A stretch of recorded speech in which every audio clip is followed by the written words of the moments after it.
Hello and welcome to Bloom from the Ground Up. I'm Angela Moonan and welcome to episode 4.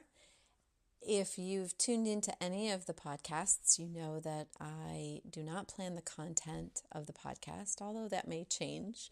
For right now, it seems to continue to be working, and I so appreciate you tuning in. I draw from my bag of good fortune, my different idea seeds that I have planted there, and then I share thoughts and insights and ideas and an interactive exercise that you might consider if the subject matter resonates with you and you find yourself on a similar path or on a path where this may open a doorway to something else or someone else or somewhere else. So Bloom from the Ground Up is about blooming right where you are. It's about trusting that you have all the resources and answers, truly, inside of you, and that you are enough exactly as you are right now to begin blooming and blooming forth those dreams and desires and things that really matter to you that have sat on a shelf maybe for long enough now, and you want to bring them back into view. And so the topic that I drew today to talk about, it says Songs of the Heart. And of course, the world and universe works in such wonderful ways that I just actually got done with a songwriting session with my daughter, who is blooming and really loving her music right now. And so this is oh so appropriate and wonderful. So I'll talk a little bit about the song creating process and the story creating process. It's different for everyone, I'm sure, but for at least our experience tonight, as an example, as we were doing it, it is so organic. It's so completely from out of thin air. And I think the lessons in this are that all of these words and feelings and things that pour out onto the page and into the recorder are all there. And it's us shining a light on something or allowing something or opening up to something to let it come forth, to let it bloom. I think the parallel of this in our work, in our creating and our co-creating, our collaborating, our entrepreneurial adventures, whatever may be, is that those things are sitting inside of us, percolating. Maybe those seeds were planted when we were a little kid, maybe in our adolescence, maybe as a young adult, maybe you're into your 50s and 60s now and blooming whole new ideas. Where did they come from? Where did they come from? Where do these songs of the heart come from? And it's my belief, and you might consider this for yourself as well, again, that they are cultivated over time in all the different wants and dreams and things that we see through the contrast that we experience, meaning that we learn what we want and what's important to us just as often by the things that we don't want than what we do.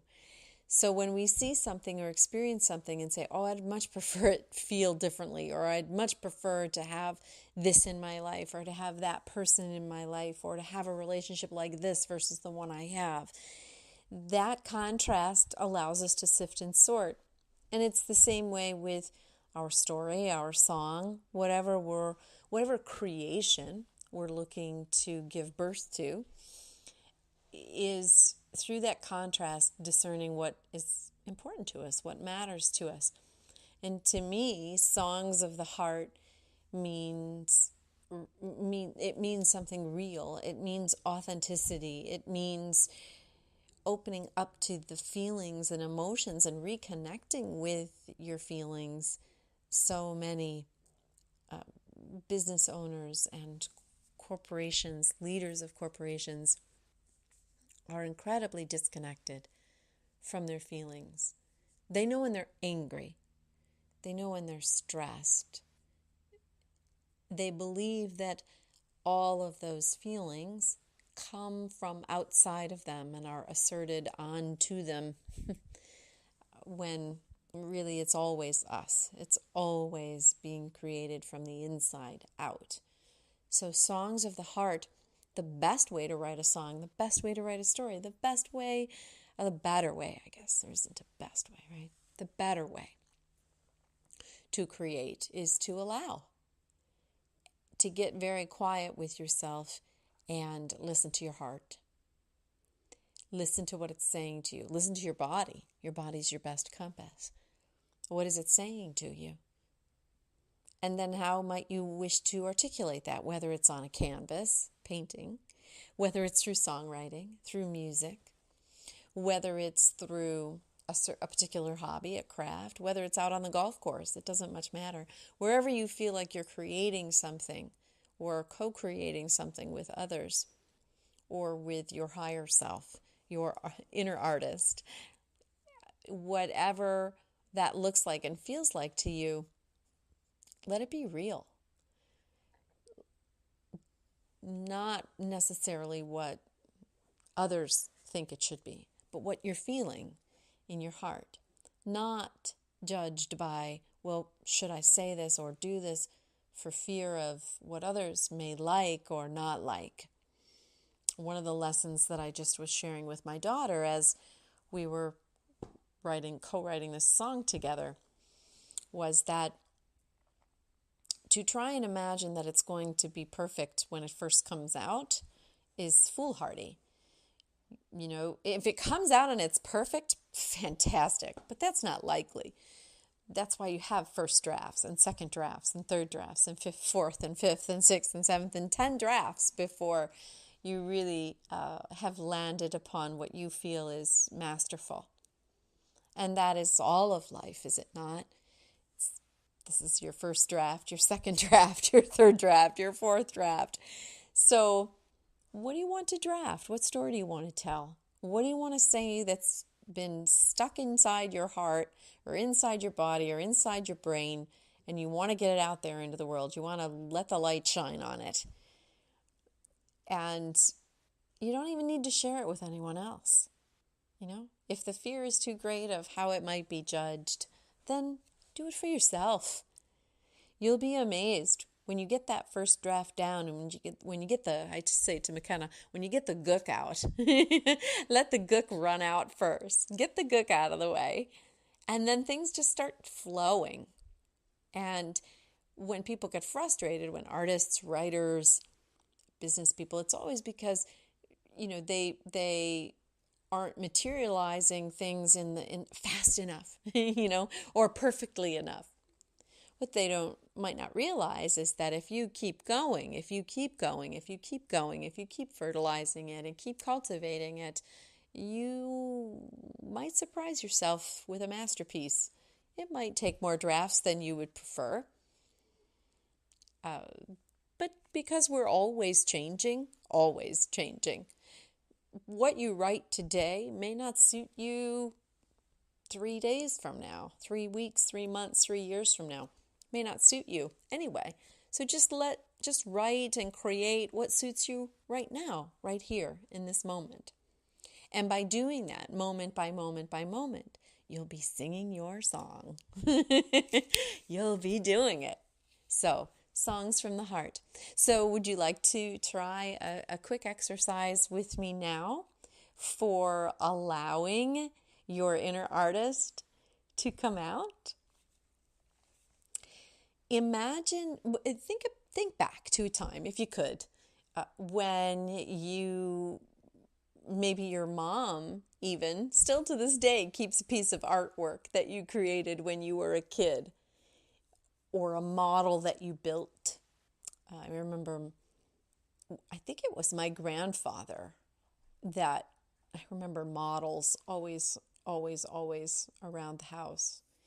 And I think I tried a model or two because I was fascinated with little pieces and putting it all together. Maybe it was a painting. Maybe it was a photograph you took. Think of something that you created, a project, a school project, something that you were really particularly proud of. Can you go to that time? Can you go to that place in your mind, in your heart? What do you think? Now, maybe you're so far away from it, it's difficult to recapture. But what do you think you might have been feeling when you created that?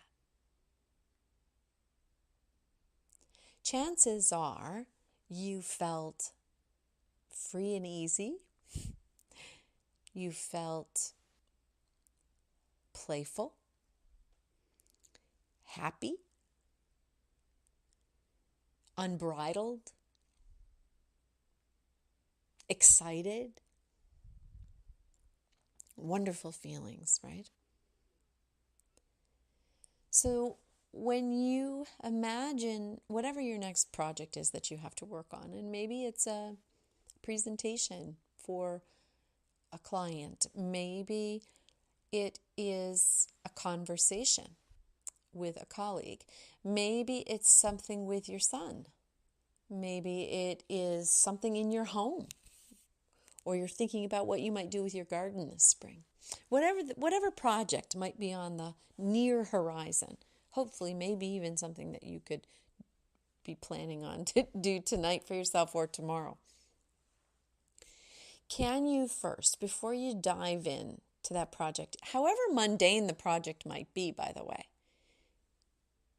it might not be, I have to paint this room and that's not very exciting, or I have to fix the toilet, and that's not very exciting.